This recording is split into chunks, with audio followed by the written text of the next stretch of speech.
All right, I know y'all all love each other, but we can talk later. It's time to get started for our class. Whew. I am warm.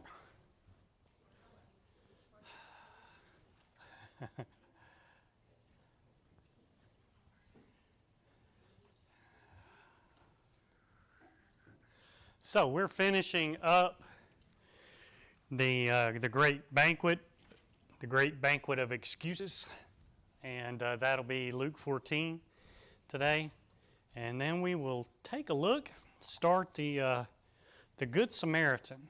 One of my favorite. I know it's probably one of yours as well. It's of all the parables, it's probably the most well known, even by those who are not Christians. Everybody kind of understands the principle of the Good Samaritan. Well, they maybe not understand it. They know about it. Let's put it that way, because I don't know that we really put it into practice too much today. Or if we do, it's a fake approach to it. Anyway, we're going to start here in just a minute and finish up on these great excuses from the great banquet. I wanted to just briefly mention a couple of things. So today's the 3rd, so just 5 days from today is the cookie swap. Now, you were told to bring a dozen of your cookies, right? But if you bring 13, everybody can save one for me. And we I'm just kidding. I get enough cookies. No, so that's is that this Saturday? Yeah. This Friday? Okay. So see Chanel or Jency about that if you have any questions about that. Let's see, and then the next thing on the list is the progressive dinner. Now next Sunday, we have a guest speaker, Brother Joey Treat. Brother Joey and his family were in Micronesia, and we had been supporting them while they were there. They had previously, I think, been even in Guam, but they've recently moved back. I believe he's going to be working with GBN whenever they start back up again, and he's coming to tell us about the work they've completed, but also the work that they intend to do. We do have a mentorship class that particular Sunday as well, so between the two services next Sunday. All right. So Brother Bert says Miss Flo is doing well after her surgery, not a lot of pain, and that's wonderful news. I appreciate the prayers for my family after the passing of my uncle. Please continue to pray for Sister Gwen's sister as her health declines. I know there are a lot of others. I've been sick for over a week now, so I'm out of the loop on some of this stuff. I know that Cindy had gone through some stuff, and we've been praying for her. Was there anyone else we needed to update? Joel had COVID last week. So let's... Gwen, that's right. Gwen was dizzy this morning, so she's not feeling well. Amanda has migraine this morning. Pray that doesn't get worse. Anyone else? Yes. Friend Joby that had the car wreck. Yes. He was doing really, really well and had got a UTI that is just knocking him down with real high fevers and pain. So an extra prayer for him would be appreciated. Okay, that's Wes's grandson. Wes Araby's grandson. Wes is one of the elders at DeGaulle Drive, and his grandson was in a very bad car accident where he was paralyzed, and from the neck down and or chest. Yes, I've seen him holding the child and doing things. So I've seen some photos of all that. But continue to pray for him. Okay, let's bow together. Our holy God in heaven, we praise you, Father, today. We're grateful that we're able to come together, that we have the health that we do, and that we're blessed in so many tremendous ways. And I ask, Father, that you be with our brethren who are running a little late this morning, and give them safety as they travel. And we pray, Father, for our brethren throughout the world today. I know that some will be worshiping you in very dangerous situations, and others are worshiping you in spiritually dangerous situations, Father. And I pray that we might all have the courage to stand for the truth, the wisdom to know when to address certain subjects, and the love for your truth, and the love for lost souls, Father, to be able to save souls, to bring many into the fold. So many things in our world today divide us, and I pray, Father, that as Christians we would not participate in any of those things that would cause others to be lost. I'm thankful, Father, for the opportunity to petition you this morning on behalf of our friends and our families and our brothers and our sisters in Christ who are struggling. I pray that you would restore their health, be with those who are struggling spiritually, and help us today, Father, as we start this Bible class hour, that we could focus our minds on the message that Jesus was delivering in his ministry, and that we can grow from those things, that we don't just take it in as a history lesson, but as a life-altering lesson, that we may become better servants of yours. So thankful, Father, this day for the salvation that we have through your Son, and we ask these things in his name. Amen. Okay. So, very quickly, the parable of the great banquet Jesus tells after he comes into a party, right? A party of sorts that a leader of the Pharisees, or a leader of the synagogue is having, and Jesus tells this leader of the synagogue, hey, whenever you have a party like this, who should you invite? People who can't reciprocate, right? People who can't reciprocate, because basically what we're seeing happen at this party is people sharing political favors, people boosting one another up, because, well, the next thing Jesus tells people at the party not to do is what? Don't go straight for the best seat, right? Don't go straight for the seats of honor. You may think you're the most honorable person, or the most wealthy person, or the person who should be recognized more than anyone else, but just as soon as you think that and you sit down in that chair, guess who's going to walk in? Somebody just a little bit more important than you, and then the host of the party is going to have to come up to you and ask you, come sit a little bit lower. And then what happens? You're embarrassed. Jesus would say that those who exalt themselves will be humbled, and those who humble themselves, God would exalt. So he's gone through this. We saw a number of different types of people in this. One was someone who wanted to be important, so they wanted to sit in the seat of power. Someone who was important, the host of the party, who wasn't really considering all the good that he could be doing. He was too busy thinking about himself. And then those who thought they were important, the individuals who just spoke up and said, "Oh, blessed are all those who get to eat bread in the kingdom of God." So he's one who wants to be important, who thought he was important.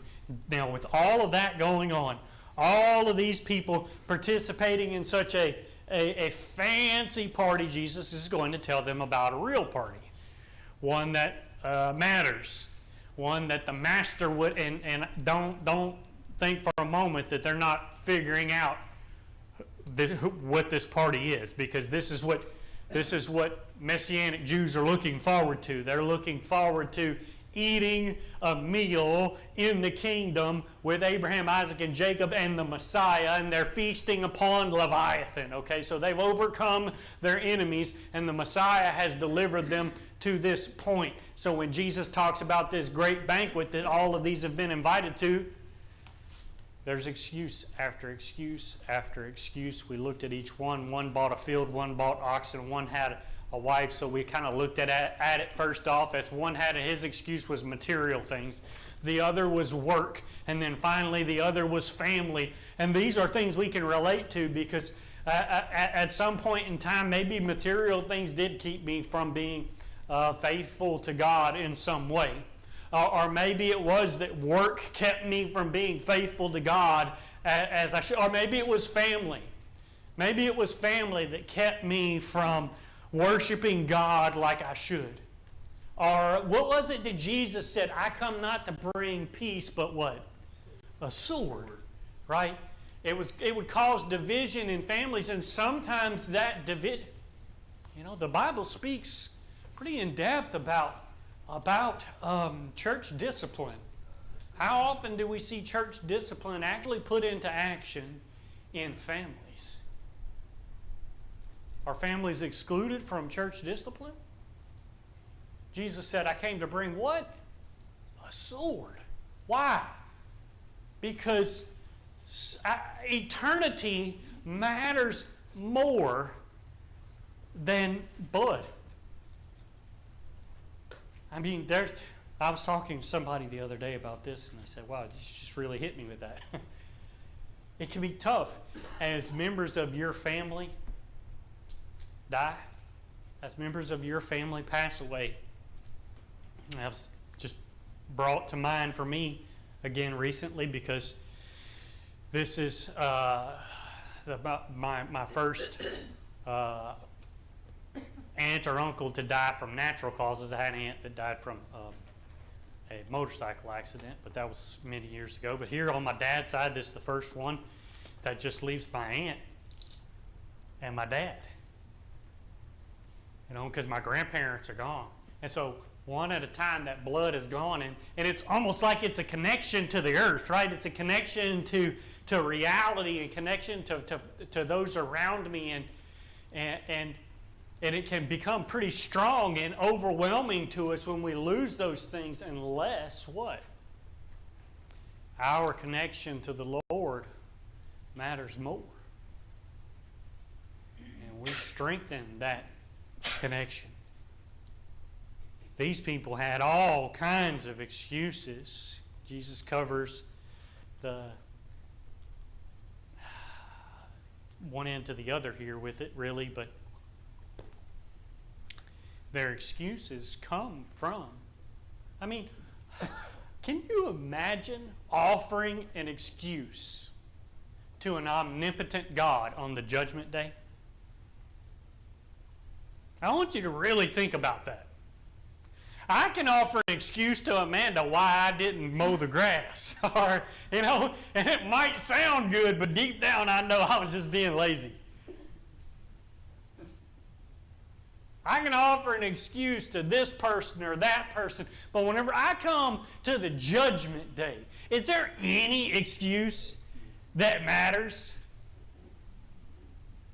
How arrogant would I have to be to offer an excuse to the Master?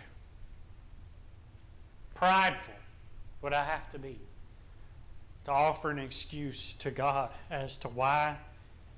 And that's what he's trying to wake them up to here. Look, the Messiah stands before you. The Son of God is before you. And the Jews as a whole are rejecting him. Proud hearts are at the backdrop of all of this. And, of course, the Old and New Testament go through and show us precisely how God feels about arrogance. Psalm 101:5, whoever has a haughty look and an arrogant heart, I will not endure.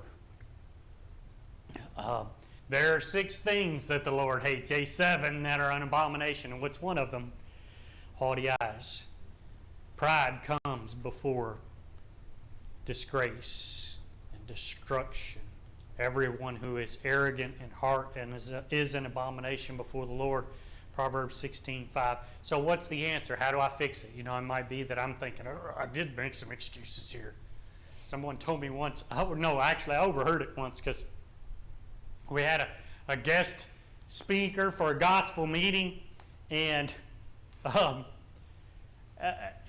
someone wasn't able to make it one night, and I'll never forget this because it was so jarring whenever I heard the preacher say this to them, because the person walked up to him and said how much he enjoyed the lesson that night, and then proceeded to make excuses as to why he couldn't make it the night before, and the rest of the night he wasn't going to be able to make it. And he says, hold up, brother.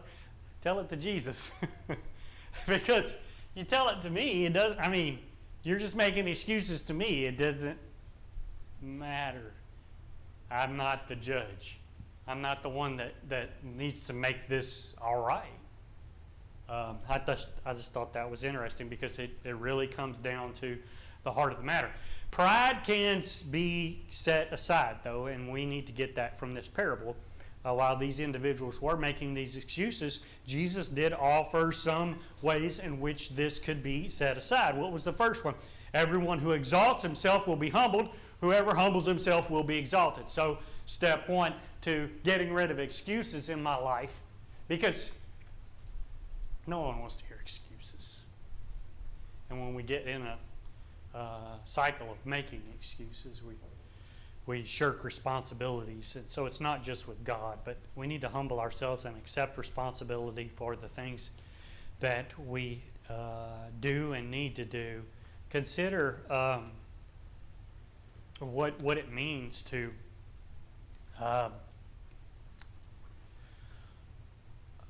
humble myself and that God may exalt me. What am I doing?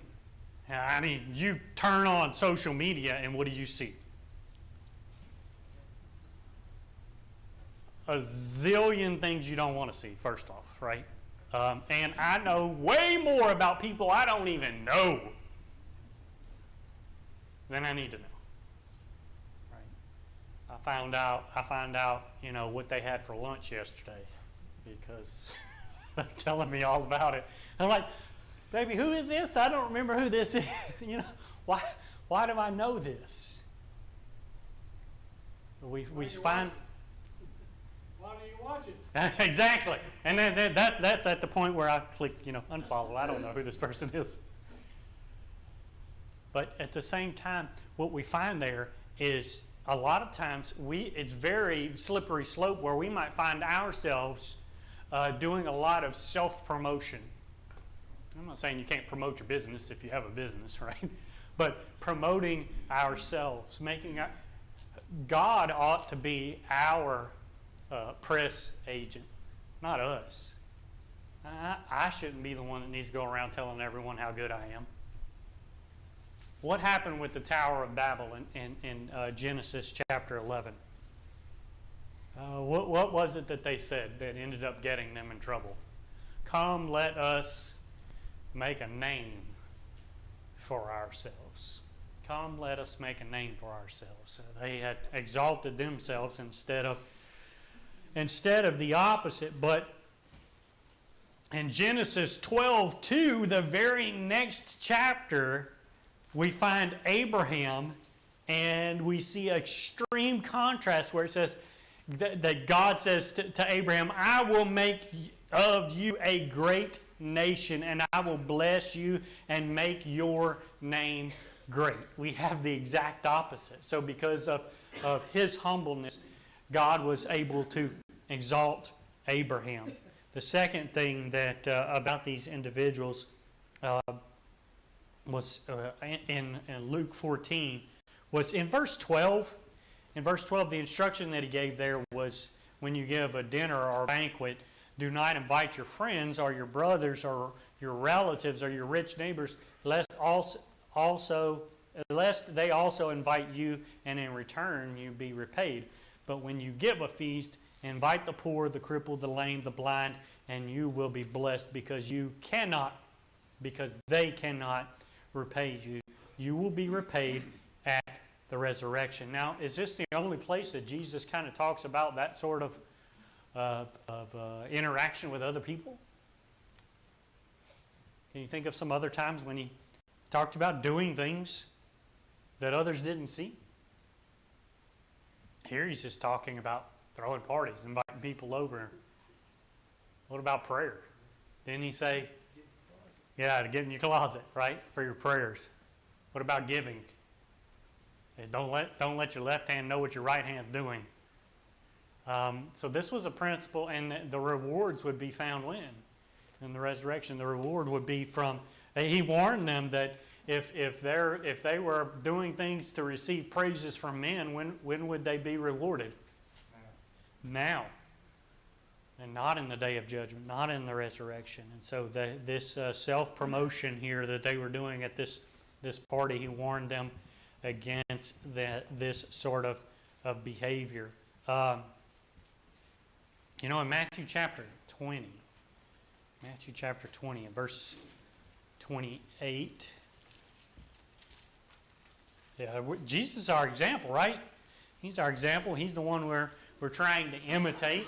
So are we imitating Jesus when we behave like the Pharisees did in this chapter? Now look at verse 28. He says there, even as the Son of Man came not to be served, but to serve and to give his life a ransom for many. There's our example. And then finally, we need to reach out to those that need help. The maimed, the lame, the blind, as Jesus did, those that were in need of serious help. All right, I think I've probably run the gamut of all of the comments regarding this particular parable. Is there anything else anyone wanted to add? Little Johnny, he wasn't very good at PE. Hated PE. He liked math and English, and he liked learning. And he found that when he went to PE, he'd get all hot and sweaty, and then he had to go to class afterwards, and he would try to clean up, try to change before going back to class. He'd always end up late. He'd miss something. He hated it. So one day, he got his older sister to write him a doctor's excuse. And the doctor's excuse said, let me get this right, Johnny had to go to the doctor and can't go to PE. Please execute him. Please execute him. Thanks to the individuals at that party, they gave their excuses. They weren't really giving excuses, were they?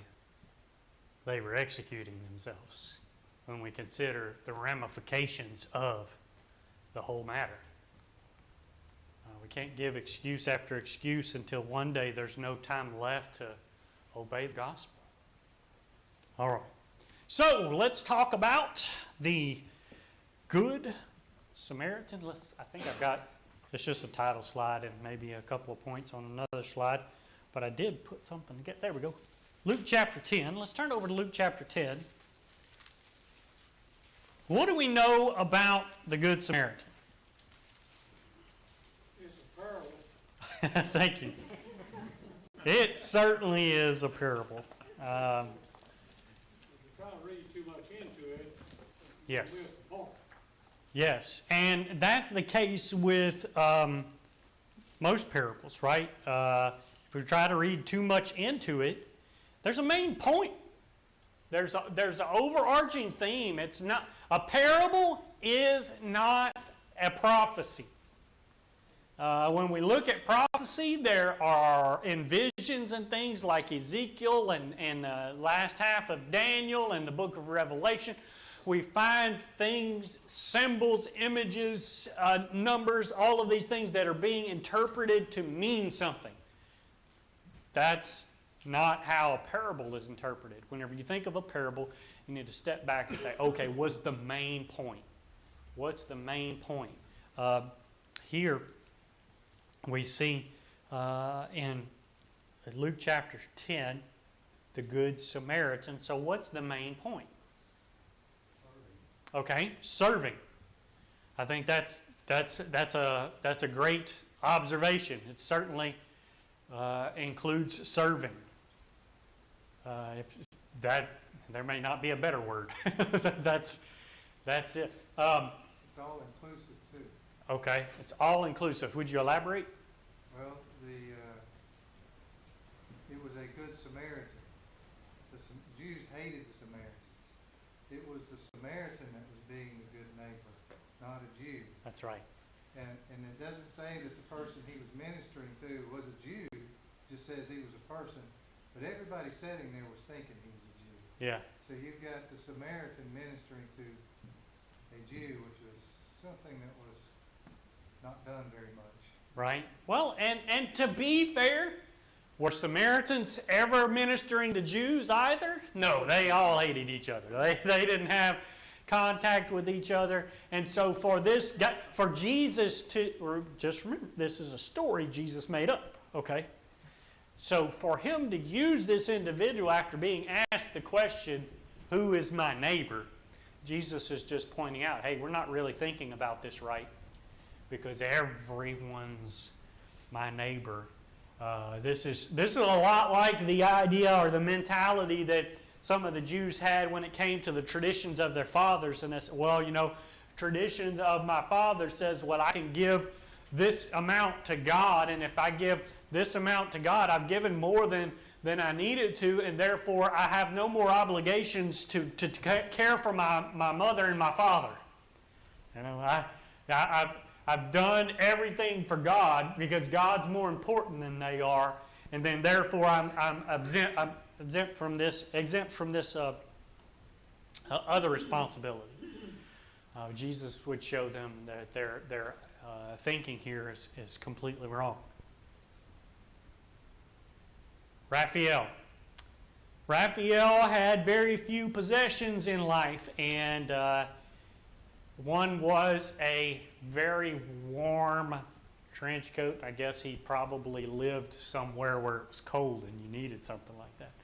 But he really loved that coat. But one day, Raphael is walking down the street and he notices a beggar on the side of the street who is sitting next to a wall trying to get out of the wind. He's freezing.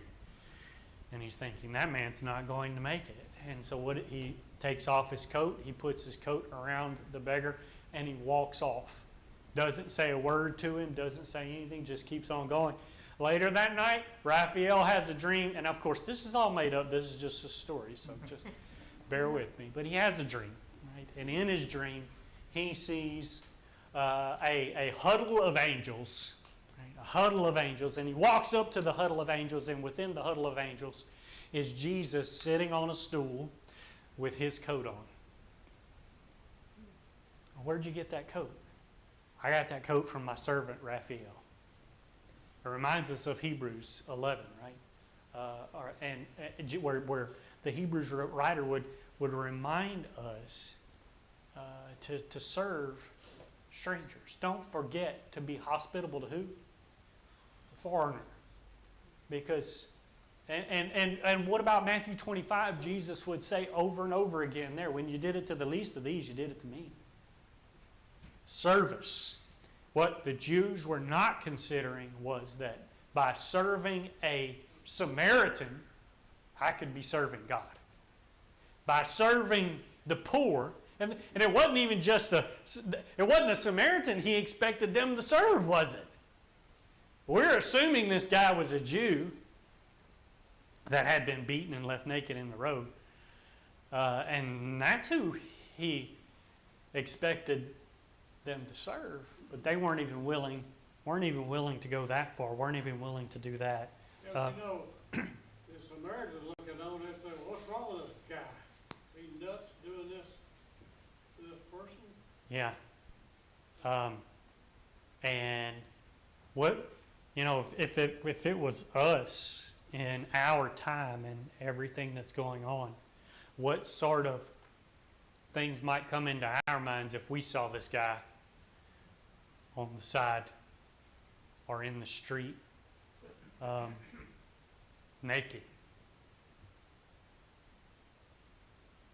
What would we do? On drugs or something. Yeah, we would think, oh, he must be on drugs.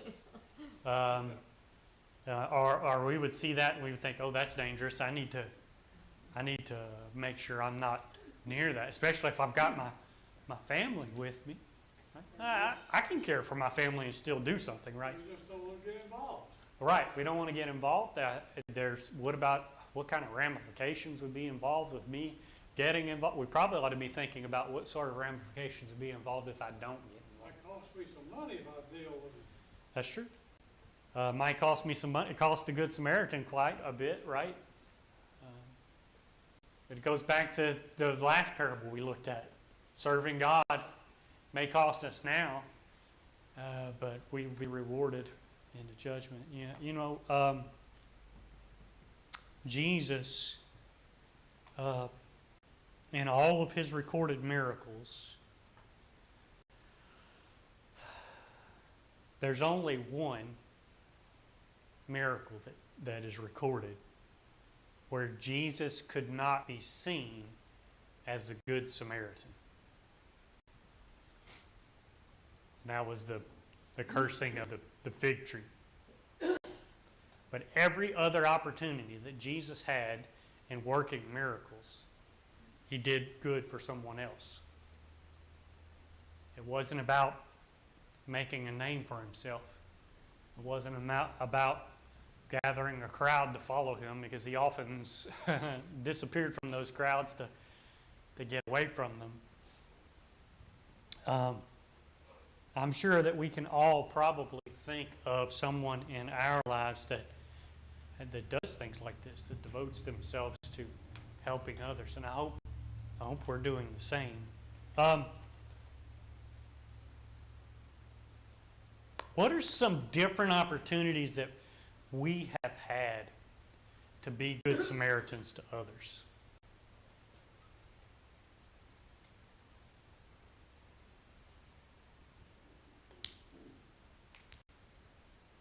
They don't have to be dead and dying in the street or robbed, right? Like when you work in a homeless shelter. Okay. Volunteering in a homeless shelter, or even maybe employed there still. I think of all of the helping jobs, all of those that are out there making society better and helping those that are in need. Well, we've all been approached by people that are in need and want a handout. I think probably most of us is Yeah. give them some money. Yeah. Well, sometimes we give money to those who are in need. Sometimes it's I know I've gone to the store with a person because I felt like if I gave this money to them, they'd probably buy drugs. So I'm going to go to the store with them, and the entire time they're trying to convince me just to give them money instead of buying them the things that I'm buying them in the store. But I still go ahead, follow through with my plan, because I'm wise to the scam there, but I can still do good, right? I can still help because I can tell this person needs to eat. This person needs something.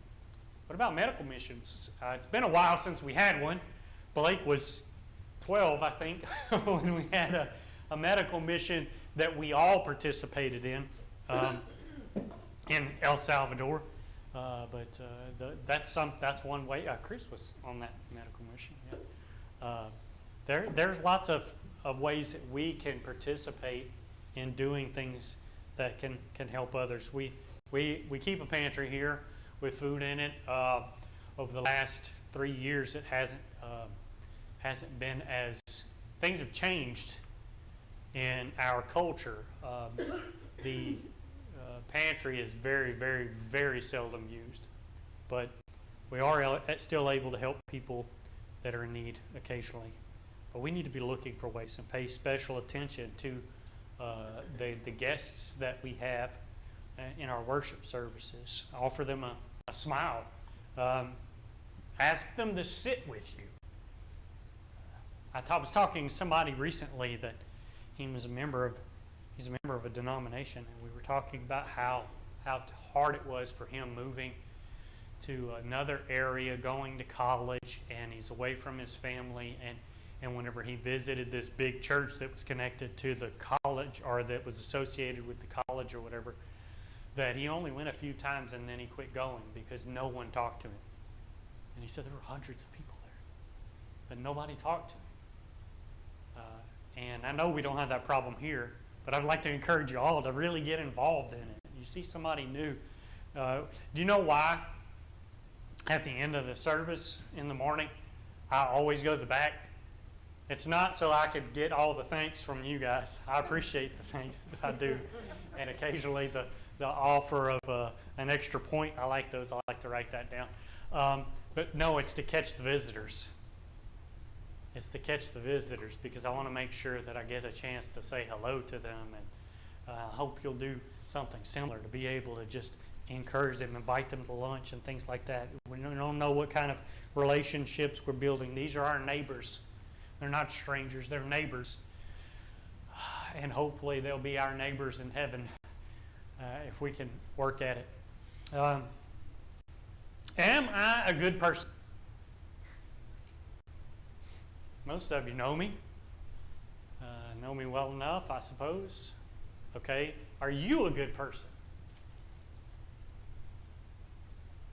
I think that's what we're going to learn. That's what Jesus is teaching them here. Now, I want you to really look at the text. Let's read our text together. We're going to read through this parable, 25 through 37 of Luke chapter 10.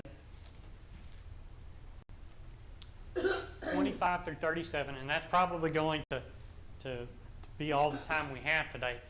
But as we read through this, I want you to notice how many times the word good is used. Okay? Who would like to read for us? You going to read? Okay. 25 through 37. And the lawyer stood up and put him to the test, saying, Teacher, what shall I do to inherit eternal life? And he said to him, What is written in the law? How does it read to you? And he answered, You shall love the Lord your God with all your heart, and with all your soul, and with all your strength, and with all your mind, and your neighbor as yourself. And he said to him, You have answered correctly. Do this, and you will live. But wishing to justify himself, he said to Jesus, And who is my neighbor? Keep going. Yes, sir. Through 37. Jesus replied and said, A man was going down from Jerusalem to Jericho and fell among robbers. And they stripped him and beat him and went away, leaving him half dead. And by chance a priest was going down on that road, and when he saw him, he passed by on the other side. Likewise a Levite also, when he came to the place and saw him, passed by on the other side. But a Samaritan who was on a journey came upon him, and when he saw him, he felt compassion, and came to him and bandaged up his wounds, pouring oil and wine on them, and he put him on his own beast, and brought him to an inn, and took care of him. On the next day he took out 2 denarii, and gave them to the innkeeper, and said, Take care of him, and whatever more you spend, when I return, I will repay you. Which of these do you think proved to be a neighbor to the man who had fell into the robber's hand? And he said, The one who showed mercy to him. Then Jesus said to him, Go and do the same. I like to think of how the way in which, the tone in which he answered Jesus. You know, because it's learning experience, right? So whenever he says to Jesus and he answers him, the one who showed him mercy, he's got to be thinking, am I that guy? Am I good? How many times, Brian? None. That's right. The word good is not used in this text. We apply it to this guy. And actually, when we look at the New Testament, the Holy Spirit reserves good for only 2 individuals in the entire New Testament. Do you know who they are? God. Well, God is, but I'm talking about people. 2 people, Joseph of Arimathea and Barnabas. The only 2 humans that were mentioned as being, or that term good is used with them. And so as we think about the good, and I don't disagree that the Samaritan in this instance is good. He's doing good. He's being a good neighbor. So as we contemplate, am I good? Am I a good person? I can look at what the Good Samaritan did here, and or as Jesus tells this story, and maybe learn a few things about myself. So Jesus never called him good, but we do. What made him good? What made the Samaritan good? I think this parable is going to give us that answer. We're out of time, but study this text, and I'm going to send out probably Wednesday, and if I don't, somebody text me. But I'll send out a little bit of extra for you guys to dig in this week on this text, and we'll pick up right there on the Good Samaritan. Thank you for your attention and your comments.